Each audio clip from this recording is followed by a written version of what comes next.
Ladies and gentlemen, welcome to SCW Friday the 13th, being held by Slam City Wrestling. 797 people are jam-packed in the Chase Park Plaza Hotel, and as a reminder to myself, I need to lock us out at tiny and drop us down from small for the time being. I forgot to do that. Mike and Cohen open the show with some troubling news. Matt Tremont and Mance Warner both will be unavailable to use for the next 6 months to a year.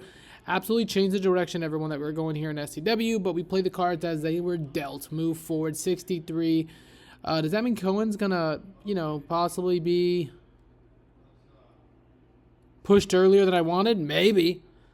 Maybe, but as of right now, it's a 63 out the gate here on Friday the 13th. Warner and Tremont are both gone, and it fucking sucks because they are who we're building around. So, all right. In an opening match, Ace Austin defeats Luke Jacobs in 13 pin 15 by with a fold. Ace Austin gets the victory here tonight. 55 overall, 47 and 25 in awkward bout, but 55 and 39 nevertheless for Ace Austin, one half of Southside OTP Luke Jacobs. All right, and in the next match, and about that, a decent reaction, but didn't have much heat. The War Dogs, the Gate Kid, your SCW champion Charles Mason, and your SCW Tag Team champions Coffin and Gosh defeat the 420 Brothers and the Liga Lucha in 12-20 when pins Zonic with a sick kick. Gabe Kidd with shoulders above everyone else. 73, 47, 62, and 47 for Kidd, Charles Mason, Coffin, and Gotch up from the bottom. Cam C, Excalibur, Angle, Blanc, and Zonic with a 48, 37, 48, and 43.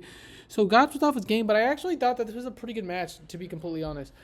But the War Dogs here in GCW and SCW are continuing down the road of victory here. So 62 out the gate.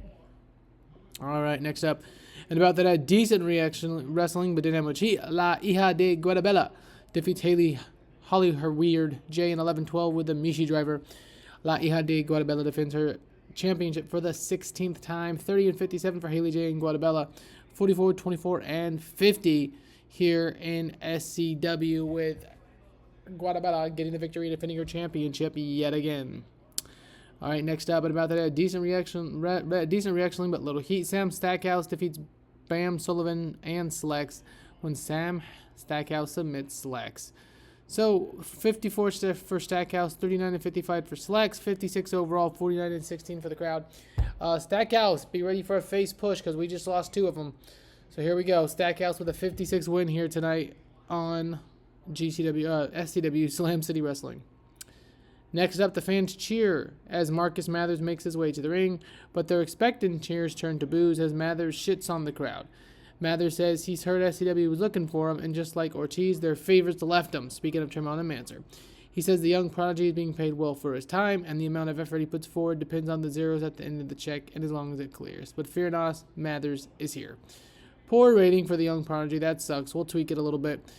Is advanced with the segment, and Marcus Mathers did a masterful job improvising with the crowd. So something to build on for Mathers.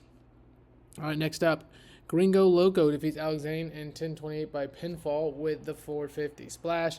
Gringo Loco with the victory here tonight. 66 overall, 58 and 32 for wrestling and crowd. The crowd at the end was very hot with 49 and 67 for Zane and Loco.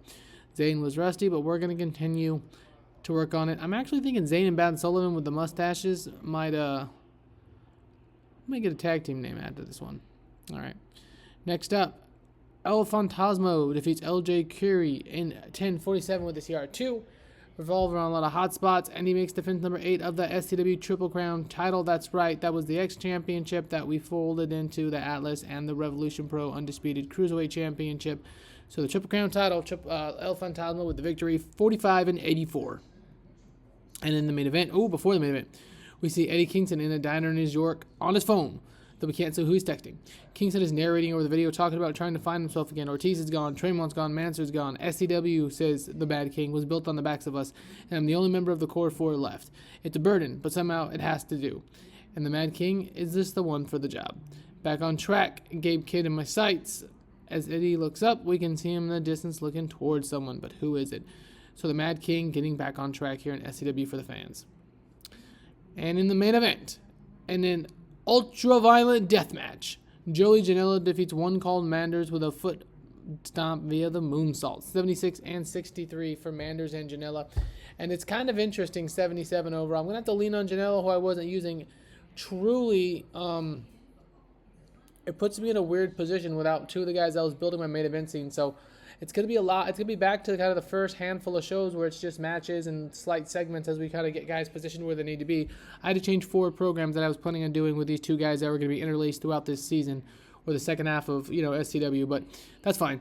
797 people came to watch this tonight, so we still got the groundswell of support. Mike, remember to lower the overall company. All right.